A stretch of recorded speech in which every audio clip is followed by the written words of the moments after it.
বাংলা সাহিত্যের ইতিহাসে এমন কিছু রচনা আছে যেগুলো কেবল গল্প নয়, সেগুলো এক একটি সময়ের প্রতিচ্ছবি, মানুষের জীবন সংগ্রামের জীবন্ত দলিল। ঠিক তেমনই এক অনবদ্য সৃষ্টি বিভূতিভূষণ বন্দ্যোপাধ্যায়ের আদর্শ হিন্দু হোটেল। এই উপন্যাসে আমরা খুঁজে পাই এক সাধারণ মানুষের অদম্য পরিশ্রম, সততা আর আত্মসম্মানবোধের এক অটল দৃষ্টান্ত। এখানে রান্নাঘরের ধোঁয়া আর মাটির গন্ধের ভিতর দিয়েই জন্ম নেয় এক স্বপ্ন, যে স্বপ্ন বিলাসের নয়, আদর্শের।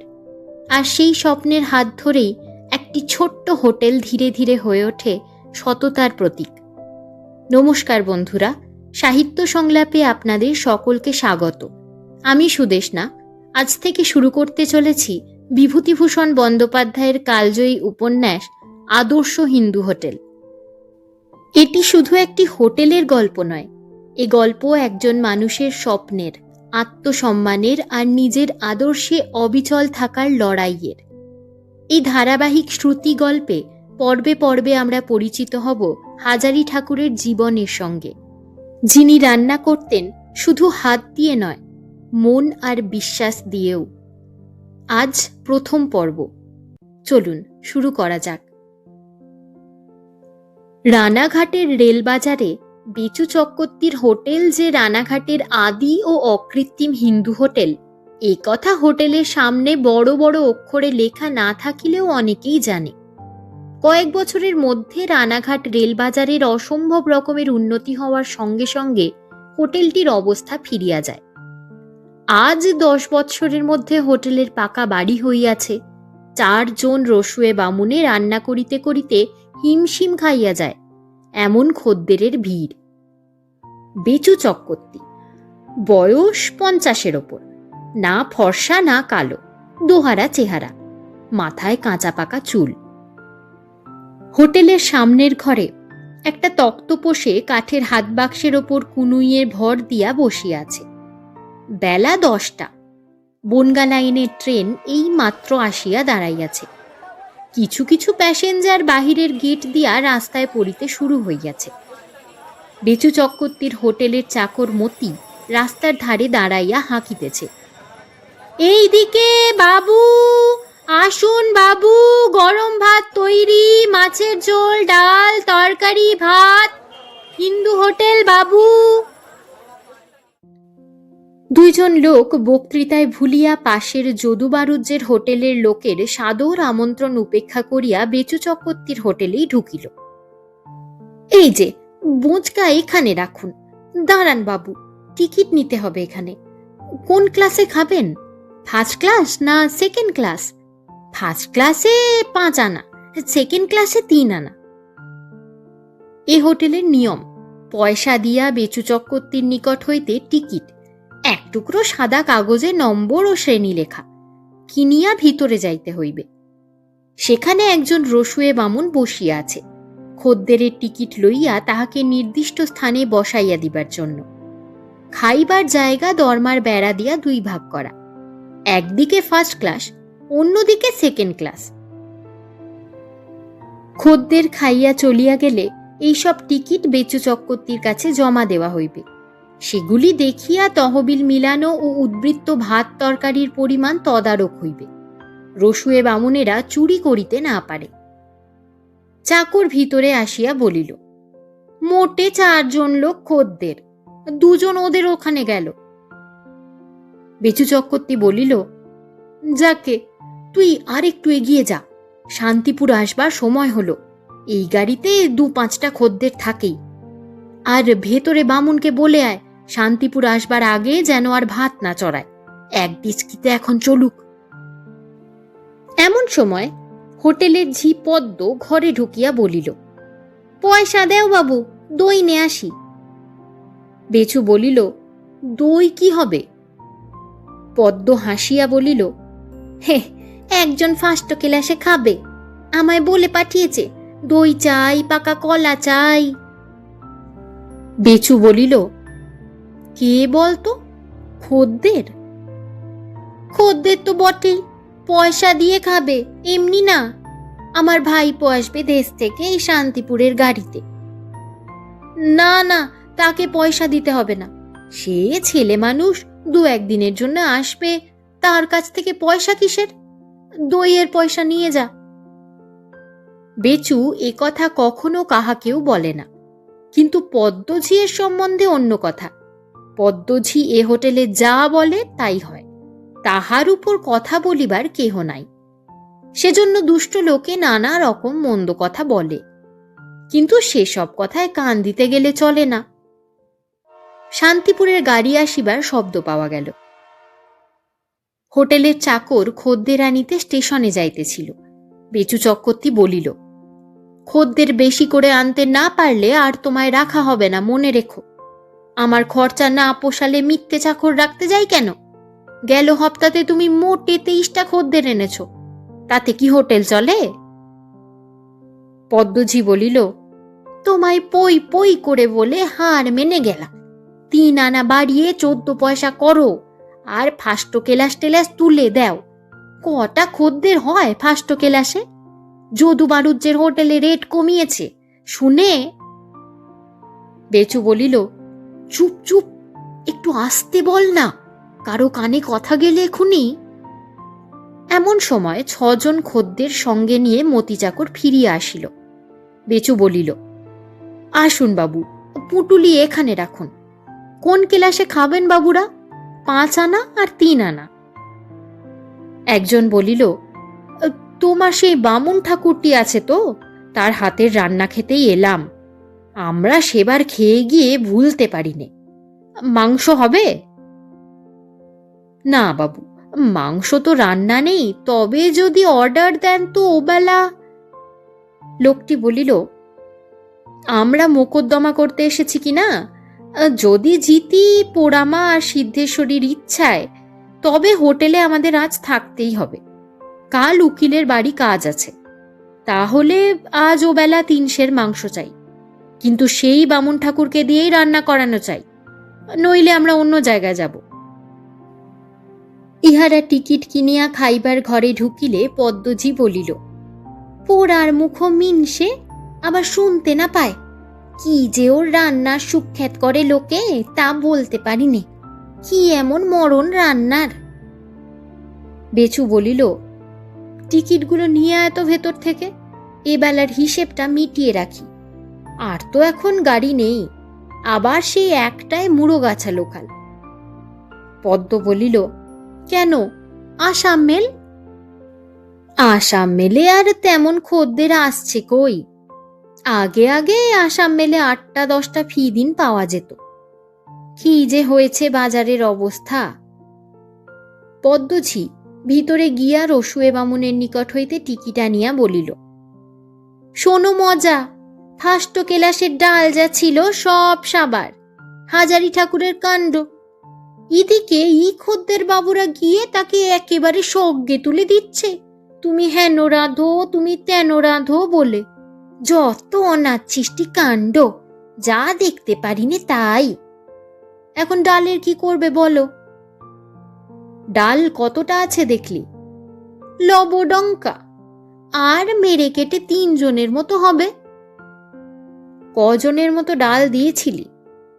10 জনের মতো মুগের ডাল আলাদা ফাস্টো কেলাসের মুড়ি ঘন্টের জন্য দিয়েছি, সেকেন্ড কেলাসের 30 জনের মুসুরি খেসারি মিশেল ডাল।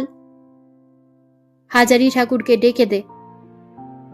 পদ্মঝি হাজারি ঠাকুরকে সঙ্গে করিয়াই আনিল। লোকটার বয়স 45-46, একহারা চেহারা, রং কালো। দেখিলে মনে হয় লোকটা নিপাট ভালো মানুষ। বেচু চক্রবর্তী বলিল, হাজারি ঠাকুর, ডাল কম হলো কি করে? হাজারি ঠাকুর বলিল, তা কি করে বলবো বাবু, রোজ যেমন ডাল খদ্দেরদের দিই তার বেশি তো দিইনি, কম হলে আমি কি করব বলুন? পদ্মঝি ঝংকার দিয়া বলিল, তোমার হারে হারে বদমাইশি ঠাকুর। আমি স্পষ্ট দেখেছি তুমি ওই খদ্দের বাবুদের মুখে রান্নার সুখ্যাতি শুনে তাদের পাতে উড়কি উড়কি মুড়িঘণ্ট ঢালছ। পয়সা করিও দিয়েছে বোধহয় বকশিস। হাজারি বলিল, বকশিস এ হোটেলে কত পাই দেখেছ তো পদ্ম দিদি, একটা বিড়ি খেতে কেউ দেয়? আজ 5 বছর এখানে আছি, তুমি কেবল বকশিস পেতে দেখো আমাকে। পদ্ম বলিল, তুমি মুখে মুখে তক্ক করো না বলে দিচ্ছি। পদ্মজি কাউকে ভয় করে কথা বলবার মেয়ে নয়। ফাস্ট ক্লাসের বাবুরা পুজোর সময় তোমায় গেঞ্জি কিনে দেয়নি? ইস, ভারী গেঞ্জি একটা কিনে দিয়েছিল বুঝি? পুরনো গেঞ্জি। বেচু চক্রবর্তী বলিল, যাও যাও ঠাকুর, বাজে কথা নিয়ে বকো না। বেশি খদ্দের আসে, ডালের দাম তোমার মাইনে থেকে কাটা যাবে। কেন বাবু, আমার কি দোষ হলো এতে? পদ্ম দিদি 8 জনের ডাল মেপে দিয়েছে, তাতে খেয়েছে 11 জন। পদ্ম এবার হাজারি ঠাকুরের সামনে আসিয়া হাত মুখ নাড়িয়া চোখ পাকাইয়া বলিল, 8 জনের ডাল মেপে দিয়েছি? নচ্চার বদমাইশ গাঁজাখোর কোথাকার! 10 জনের 10-এর অর্ধেক 5 পোয়া ডাল তোমায় দিইনি বের করে। হাজারি ঠাকুর আর প্রতিবাদ করিতে বোধহয় সাহস পাইল না। পদ্মঝি অত অল্পে বোধহয় ছাড়িত না, কিন্তু ইতিমধ্যে খদ্দেররা আসিয়া পড়াতে সে কথা বন্ধ করিয়া চলিয়া গেল। হাজারি ঠাকুরও ভিতরে গেল। আসাম মেল অনেকক্ষণ আসিয়া চলিয়া গিয়াছে। হাজারি ঠাকুর একা খাওয়ার ঘরে খাইতে বসিল।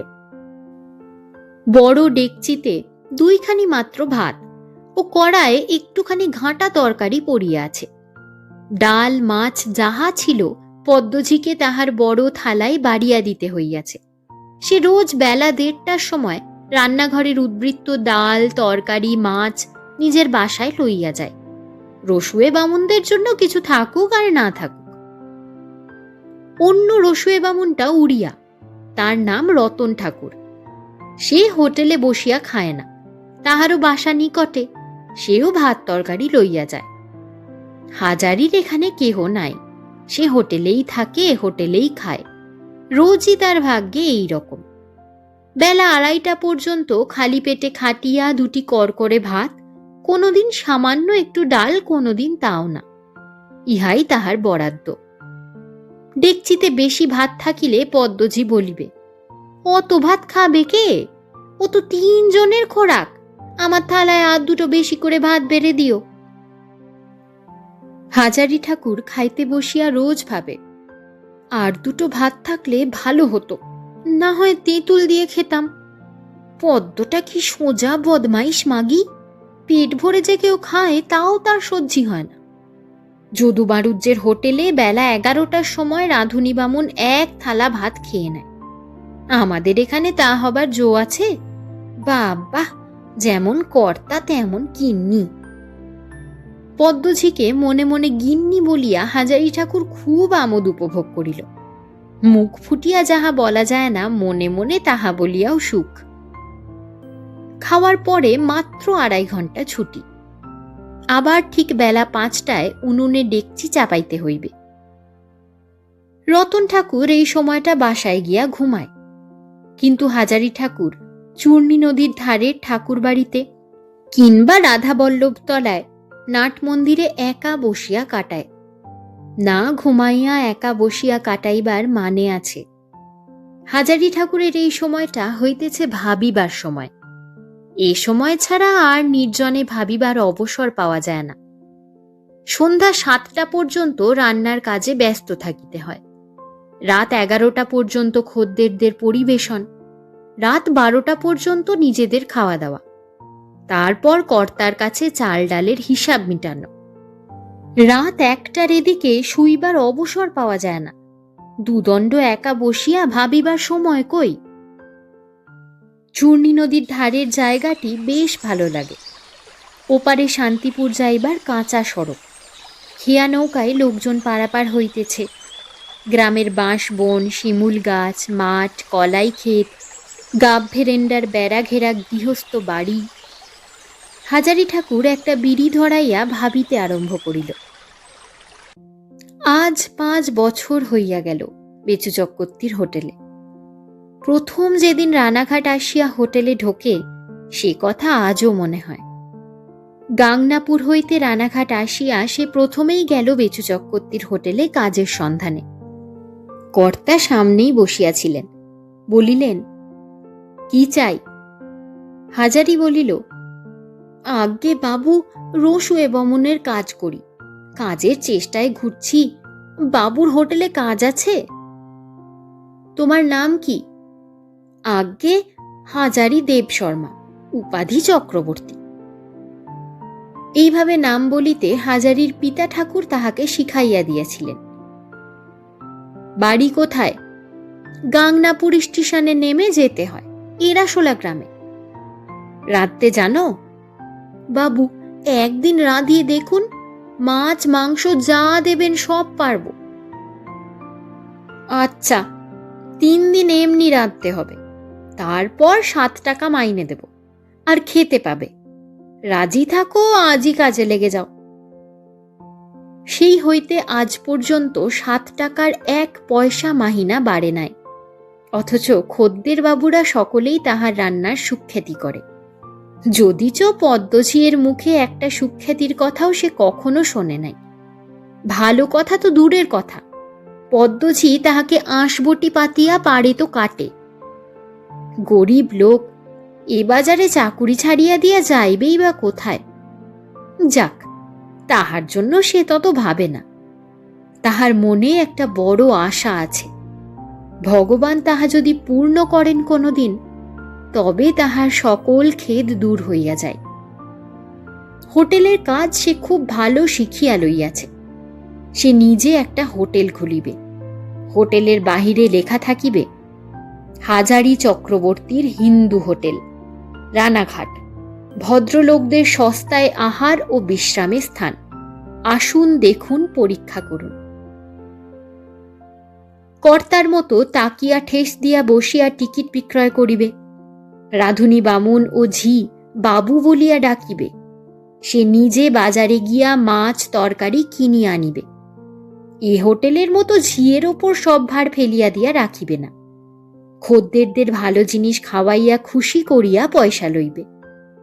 সে এই কয় বছরে বুঝিয়া দেখিল, লোকে ভালো জিনিস ভালো রান্না খাইতে পাইলে 2 পয়সা বেশি রেট দিতেও আপত্তি করে না। এ হোটেলের মতো জুয়া চুরি সে করিবে না। মুসুরি ডালের সঙ্গে কম দামের খেসারি ডাল চালাইয়া দিবে না। বাজারের কানা পোকা ধরা বেগুন, রেল চালানি বরফ দেওয়া সস্তা মাছ বাছিয়া বাছিয়া হোটেলের জন্য কিনিবে না। এখানে খদ্দেরদের বিশ্রামের বন্দোবস্ত নাই। যাহারা নিতান্ত বিশ্রাম করিতে চায়, কর্তার গদিতে বসিয়া 1-8টা বিড়ি খায়। কিন্তু তাহার মনে হয় বিশ্রামের ভালো ব্যবস্থা থাকিলে সে হোটেলে লোক বেশি আসিবে। অনেকেই খাওয়ার পর একটু গড়াইয়া লইতে চায়। সে তাহার হোটেলে একটা আলাদা ঘর রাখিবে খুচরা খদ্দেরদের বিশ্রামের জন্য। সেখানে তক্তপোষের ওপর শতরঞ্চি ও চাদর পাতা থাকিবে, বালিশ থাকিবে, তামাক খাইবার বন্দোবস্ত থাকিবে। কেউ একটু ঘুমাইয়া লইতে চাহিলেও অনায়াসে পারিবে। খাও দাও, বিশ্রাম করো, তামাক খাও, চলিয়া যাও। রানাঘাটের কোনো হোটেলে এমন ব্যবস্থা নাই, যদু বাণিজ্যের হোটেলেও না। ব্যবসা ভালো করিয়া চালাইতে হইলে এ সমস্ত ব্যবস্থা দরকার। নইলে রেলগাড়ির সময় স্টেশনে গিয়া শুধু আসুন বাবু, ভালো হিন্দু হোটেল বলিয়া চেঁচাইলে কি আর খদ্দের আসে? খদ্দেররা খোঁজে আরামে ভালো খাওয়া, যে দিতে পারিবে তাহার ওখানেই লোক ঝুঁকিবে। অবশ্য ইহা সে বোঝে। আজ যদি একটা হোটেলে বিশ্রামের ঘর করে, তবে দেখিতে দেখিতে কালই রানাঘাটের বাজারময় সব হিন্দু হোটেলেই দেখা দেখি বিশ্রামের ঘর খুলিয়া বসিবে, যদি তাহাতে খদ্দের টানা যায়। তবুও একবার নাম বাহির করিতে পারিলে প্রথম যে নাম বাহির করে তাহারই সুবিধা। আরও কত মতলব হাজারির মাথায় আছে। শুধু খদ্দেরের বিশ্রাম ঘর কেন, মোকদ্দমা মামলা যাহারা করিতে আসে, তাহারা সারাদিনের খাটুনির পরে হয়তো খাইয়া দাইয়া একটু তাস খেলিতে চায়, সে ব্যবস্থা থাকিবে। পান তামাকের দাম দিতে হইবে না। নিজেরাই সাজিয়া খাও বা হোটেলের চাকরেই সাজিয়া দিক। চূর্ণী নদীর ধারে বসিয়া একা ভাবিলে এমন সব কত নতুন নতুন মতলব তাহার মনে আসে। কিন্তু কখনো কি তাহা ঘটিবে? তাহার মনের আশা পূর্ণ হইবে? বয়স তো হইয়া গেল 46-এর উপর। সারা জীবন কিছু করিতে পারে নাই। 7 টাকা মাহিনার চাকুরি আজও ঘুচিল না। ছাপোষা গরিব লোক, কি করিয়া কি হইবে তাহা সে ভাবিয়া পায় না। তবু সে কেন ভাবে রোজ এসব কথা, এই চূর্ণী নদীর ধারে বসিয়া? ভাবিতে বেশ লাগে, তাই ভাবে। তবে বয়স হইয়াছে বলিয়া দমিবার পাত্র সে নয়। 46 বছর এমন কিছু বয়স নয়। এখনো সে অনেক দিন বাঁচিবে। কাজে উৎসাহ তাহার আছে। হোটেল খুলিতে পারিলে সে দেখাইয়া দিবে কি করিয়া সুনাম করিতে পারা যায়। হোটেল খুলিয়া মরিয়া গেলেও তাহার দুঃখ নাই। সময় হইয়া গেল, আর বেশিক্ষণ বসিয়া থাকা চলিবে না। পদ্মঝি এতক্ষণে উনোনে আঁচ দিয়াছে। দেরি করিয়া গেলে তাহার মুখ নাড়া খাইতে হইবে। আর কি লাগানি ভাঙানি! কর্তার কাছে লাগাইয়াছে সে নাকি গাঁজা খায়, অথচ সে গাঁজা ছোঁয় না কস্মিন কালে। ফিরিবার পথে ছোট বাজারে রাধাবল্লভ তলা। হাজারি ঠাকুর প্রতিদিন এই সময়ে এখানে ভক্তি ভরে প্রণাম করিয়া যায়। বাবা রাধাবল্লভ, তোমার চরণে পড়ে আছি ঠাকুর, মনোবাঞ্ছা পূর্ণ করো। পদ্মঝির ঝাঁটা খেতে আর যে পারিনে। ওই কর্তাবাবুর হোটেলের পাশে পদ্মঝিকে দেখিয়ে দেখিয়ে যেন হোটেল খুলতে পারি। হোটেলে ফিরিয়া দেখিল রতন ঠাকুর এখনো আসে নাই। পদ্মঝি উনুনে আঁচ দিয়া কোথায় গিয়াছে। বেচু চক্রবর্তী দিবানিদ্রা হইতে উঠিয়া বাসা হইতে ফিরিয়াই হাজারিকে ডাক দিলেন। শোনো, আজ আমাদের এখানে কজন বাবু মাংস খাবেন, ফিস্টি করবেন। তারা আমায় আগাম দামও দিয়ে গেলেন, যাতে সকাল সকাল চুকে যায় তার ব্যবস্থা করবে। ওরা মুর্শিদাবাদের গাড়িতে আবার চলে যাবেন। মনে থাকবে তো? রতন এখনো আসেনি? হাজারির দুঃখ হইল। বেচু চক্রবর্তী একথা তাহাকে কেন বলিল না যে তাহার হাতের রান্না খুব ভালো, অতএব সে যেন নিজেই মাংস রাঁধে। কখনো ইহারা তাহার রান্না ভালো বলে না, সে জানে। অথচ এই রান্না শিখিতে যে কি পরিশ্রমী না সে করিয়াছে। রান্না কি করিয়া ভালো শিখিল সে এক ইতিহাস। হাজারির মনে আছে, তাহাদের এরাশোলা গ্রামে একজন সেকালের প্রাচীন ব্রাহ্মণ বিধবা থাকিতেন। তখন হাজারির বয়স 9-10 বছর। রান্নায় তার শুধু সাধারণ ধরনের সুখ্যাতি নয়, অসাধারণ সুনামও ছিল। গ্রামের বাহিরেও অনেক জায়গায় লোকে তার নাম জানিত। হাজারির মা তাকে বলিল, খুড়িমা, আপনার তো বয়স হয়েছে, কবে চলে যাবেন? আপনার গুণ আমাকে দিয়ে যান, চিরকাল আপনার নাম করব। তিনি বললেন, আচ্ছা বউ, একটা জিনিস তোকে দিয়ে যাব। কি করে নিরামিষ চচ্চড়ি রাঁধতে হয় সেটাই তোকে শিখিয়ে দিয়ে যাব। সেই বৃদ্ধা হাজারির মাকে ওই একটি মাত্র জিনিস শিখাইয়াছিলেন, এবং সেই একটি জিনিস রাঁধিবার গুণেই হাজারির মায়ের নাম ওদিকের 8-10 খানা গ্রামে প্রসিদ্ধ ছিল। শুনিতে অতি সামান্য জিনিস, নিরামিষ চচ্চড়ি, ওর মধ্যে আছে কি? কিন্তু এ কথার জবাব পাইতে হইলে হাজারির মায়ের হাতের নিরামিষ চচ্চড়ি খাইতে হয়। দুঃখের বিষয় তিনি আর বাঁচিয়া নাই, ও বৎসর দেহ রাখিয়াছেন। হাজারি মায়ের রন্ধন প্রতিভা উত্তরাধিকার সূত্রে লাভ করিয়াছে। মাছ মাংস সবই রাঁধে ভালো, কিন্তু তার হাতের নিরামিষ চচ্চড়ি এত চমৎকার যে বেচু চক্রবর্তীর হোটেলে একবার যে খাইয়া যায় সে আবার ঘুরিয়া ওখানেই আসে। রেলবাজারেতে অতগুলো হোটেল রহিয়াছে, সে আর কোথাও যাইবে না। আজও মাংস রান্না করিবার ভার তাহার উপরই পড়িল। খদ্দেররা মাংস পাইয়া খুব তারিফও করিতে লাগিল, কিন্তু আসলে তাহাতে হাজারির ব্যক্তিগত লাভ বিশেষ কিছুই নাই, খদ্দেরের মুখের প্রশংসা ছাড়া। পদ্মঝি তাহাকে একটা উৎসাহের কথাও বলিল না, বেচু চক্রবর্তীও তাই। অনেক রাত্রে সে খাইতে বসিল। এত যে ভালো করিয়া নিজের হাতে রান্না মাংস তাহার নিজের জন্য আর তখন কিছুই নাই। যাহা ছিল কর্তাবাবু নিজের বাসায় পাঠাইয়া দিয়াছেন, তারপরেও সামান্য যা কিছু অবশিষ্ট ছিল পদ্মঝি চাটিয়া পুটিয়া লইয়া গিয়াছে। খাইবার সময় রোজই এমন মুশকিল ঘটে, তাহার জন্য বিশেষ কিছুই থাকে না। এক একদিন ভাত পর্যন্ত কম পড়িয়া যায়, মাছ মাংস তো দূরের কথা। বয়স 46 হইলেও হাজারি খাইতে পারে ভালো, খাইতে ভালোও বাসে, কিন্তু খাইয়া অধিকাংশ দিনই তার পেট ভরে না। রাত 12:30, কর্তাবাবু হিসাব মিলাইয়া চলিয়া গিয়াছেন। হোটেলে সে আর মতি চাকর ছাড়া আর কেহ থাকে না। পদ্মঝি অনেকক্ষণ চলিয়া গিয়াছে, রাত 10টার পরে সে থাকে না কোনোদিনই।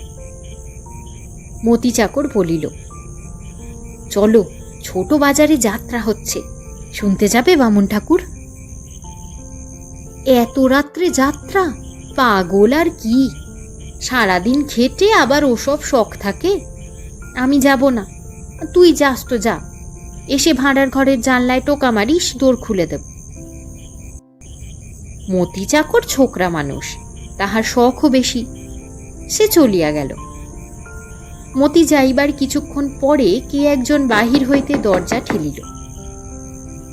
হাজারি উঠিয়া গিয়া দরজা খুলিয়া পাশের হোটেলের মালিক খোদ যদু বাড়ুজ্জেকে দরজার বাহিরে দেখিয়া আশ্চর্য হইয়া গেল।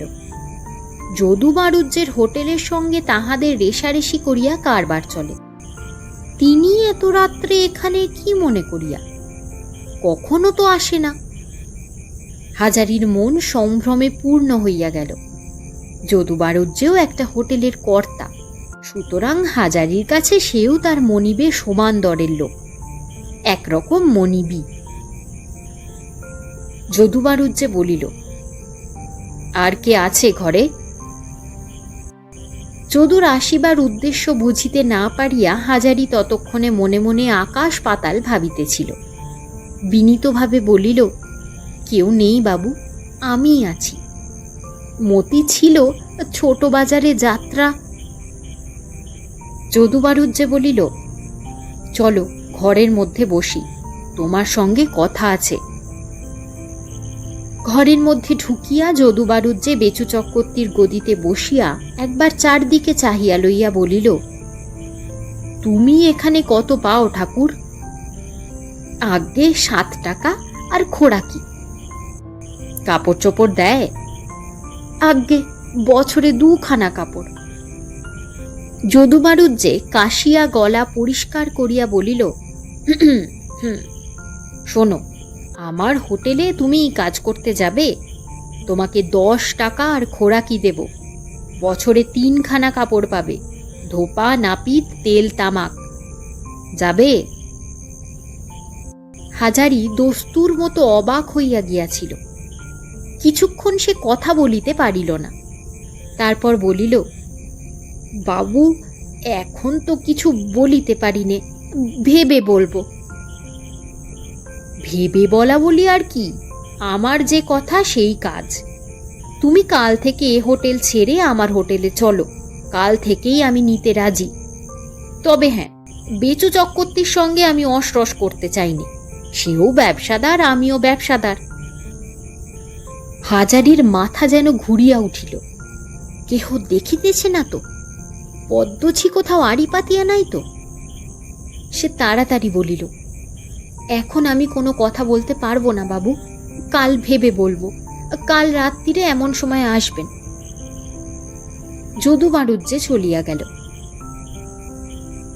হাজারি গাঁজা খায় এ খবর একেবারে মিথ্যে নয়, তবে খায় খুব সঙ্গোপনে এবং খুব কম। আজ এ ব্যাপারের পরে সে 1 কলিকা গাঁজা না সাজিয়া পারিল না। সংসারে কেহ এ পর্যন্ত তাহাকে ভালো লোক বা ভালো রাঁধে বলিয়া খাইবার সঙ্গে সঙ্গে তাহার পুরস্কার দিতে চায় নাই। খদ্দেরের মুখের ফাঁকা কথায় পেট ভরে না তো। যদুবাবু নিজে বাড়ি বহিয়া আসিয়াছেন। তাহাকে 10 টাকা মাহিনার চাকরি, মায় খোরাকি, ধোপা, নাপিত দিতে। এতদিন রানাঘাটের বাজারে আছে, কখনো কাহারও সঙ্গে সে মেশে না, মিশিতে ভালোও বাসে না। তাহার জীবনের আশা যেটা, সেটা 10 জনের সঙ্গে মিশিয়া আড্ডা দিয়া গাঁজা খাইয়া বেড়াইলে পূর্ণ হইবে না। তাহাকে খাটিতে হইবে, বাজার বুঝিতে হইবে, হিসাব রাখা শিখিতে হইবে। একটা ভালো হোটেল চালাইবার যাহা কিছু সুলুক সন্ধান সব সংগ্রহ করিতে হইবে। সংসারে উন্নতি করিতে হইলে, দেশের কাছে বড় মুখ দেখাইতে হইলে, পরের মুখে নিজের নাম শুনিতে হইলে চেষ্টা চাই, খাটুনি চাই। আড্ডা দিয়া গাঁজা খাইয়া বেড়াইলে কিংবা মতি চাকরের মতো ছোট বাজারের বারোয়ারির যাত্রা শুনিয়া বেড়াইলে কি হইবে? রাত অনেক, মাথা গরম হইয়া গিয়াছে, ঘুম আসার নামটি নাই। দরজায় খটখট শব্দ হইল। হাজারি উঠিয়া দরজা খুলিল। সে আগেই বুঝিয়াছিল মতি চাকর আসিয়াছে। মতি ঘরে ঢুকিয়া বলিল, এখনো ঘুমাওনি ঠাকুর? এখনো জেগে যে? হাজারি গাঁজার কলিকা লুকাইয়া রাখিয়া তবে মতিকে দরজা খুলিয়া দিতে গিয়াছিল। বলিল, যে গরম, ঘুম আসবে কি? সারা দিন আগুনের তাতে। যাত্রা দেখলি নে? মতি বলিল, যাত্রার আসরে জায়গা নেই, লোক ভর্তি, ফিরে এলাম। চলো এক জায়গায়। যাবে ঠাকুর মশাই? কোথায়? পাড়ার মধ্যে। চলো না, ঘুম যখন নেই একটু ঘুরেই না হয় এলে। তোমার তো কোনোদিন কোথাও। হাজারি বলিল, তোরা ছেলে ছোকরা, আমার বয়স 46, আমি তোর বাপের বয়সের মানুষ, আমার সঙ্গে ওসব কথা কেন? তোর ইচ্ছে, যা বুঝিস করগে যা। বাবুর কাছে কি পদ্ম দিদির কাছে কিছু বলো না ঠাকুর মশাই, দোহাই, দুটি পায়ে পড়ি। আশ্চর্য এই যে মতির এই কথা হাজারির মনে এক নতুন ধরনের ভাবনা আনিয়া দিল। তাহার উচ্চাশা আছে, মতির মতো রাত বেড়াইয়া স্ফূর্তি করিয়া সময় নষ্ট করিলে ভগবান তাহাকে দয়া করিবেন না। মতি কি ভাবিয়া আর বাহিরে গেল না, বাসনের ঘরে গিয়া শুইয়া পড়িল। বাসনের ঘর বলতে হোটেলের পিতল কাঁসার থালা বাটি রান্নাঘরের পাশে সিন্দুকে থাকে। মাজা ঘষার পর রোজ রাত্রে বেচু চক্রবর্তী নিজে দাঁড়াইয়া থাকিয়া সেগুলি গুনিয়া সিন্দুকে তুলিয়া রাখিয়া চাবি নিজে সঙ্গে করিয়া লইয়া যান। হাজারিও বাসনের ঘরেই শোয়। আজ সে বাহিরে গদির মেঝেতে তার পুরনো মাদুরখানা পাতিয়া শুইল। না, যদুবাবুর হোটেলে সে যাইবে না। হোটেলে রাঁধুনিগিরি সব জায়গায় সমান। এ হোটেলে আছে পদ্ম, ও হোটেলে হয়তো আবার কে আছে কে জানে। তাছাড়া বেচুবাবু তাহার 5 বছরের অন্নদাতা। লোভে পড়িয়া এতদিনের অন্নদাতাকে ত্যাগ করিয়া যাওয়া ঠিক নয়। সে নিজে হোটেল খুলিবে, এই তো তাহার লক্ষ্য। রাঁধুনি বৃত্তি যতদিন করিতে হয় এই হোটেলেই করিবে, অন্য কোথাও যাইবে না। তাহার পর রাধাবল্লভ দয়া করেন, তখন অন্য কথা। আজ এই পর্যন্তই। এতক্ষণ আপনারা শুনছিলেন বিভূতিভূষণ বন্দ্যোপাধ্যায়ের লেখা অনন্য সৃষ্টি আদর্শ হিন্দু হোটেল। এই উপন্যাসটি ধারাবাহিকভাবে পর্ব আকারে আপনাদের কাছে আসতে থাকবে। পাশাপাশি যারা সুনীল গঙ্গোপাধ্যায়ের সেই সময় উপন্যাসটি নিয়মিত শুনছেন, সেটিও চলবে পর্বে পর্বে। উপন্যাস দুটি আপনাদের কেমন লাগছে তা অবশ্যই জানাবেন। আপনাদের অনুভূতি আর মতামত আমার এই সাহিত্য যাত্রার সবথেকে বড় প্রেরণা। আমি সুদেষ্ণা। আমার ইউটিউব চ্যানেল সাহিত্য সংলাপে আমি পাঠ করে শোনাই বাংলার বিখ্যাত লেখক লেখিকার গল্প ও উপন্যাস। আমার পাঠ যদি আপনাদের ভালো লেগে থাকে তাহলে চ্যানেলটি সাবস্ক্রাইব করে পাশে থাকবেন। ভিডিওগুলিকে লাইক ও শেয়ার করতে ভুলবেন না। আর অবশ্যই কমেন্ট সেকশনে সকলের মূল্যবান মতামত জানাবেন। আপনাদের মতামত আমার কাছে ভীষণ মূল্যবান। আমার আরও একটি ইউটিউব চ্যানেল আছে, নাম অনুভূতির অবকাশে। সেখানে আমি আপনাদের পাঠ করে শোনাই ছোট গল্প, কবিতা, ভালোবাসা, ভালো লাগা, জীবনের ঘাত প্রতিঘাত আর প্রতিদিনের কিছু আবেগের কথা। যদি আপনাদের সেরকম পাঠ শুনতে ভালো লাগে তাহলে একবার চ্যানেলটিকে ঘুরে দেখতে পারেন। ভালো লাগলে সেখানেও ভিডিওগুলিকে লাইক ও শেয়ার করবেন। চ্যানেলটি সাবস্ক্রাইব করে পাশে থাকবেন। কমেন্ট সেকশনে সেখানেও নিজেদের মতামত জানাতে ভুলবেন না। আপনাদের মতামত আমার কাছে সবসময় মূল্যবান। ভালো থাকবেন, সুস্থ থাকবেন। ধন্যবাদ।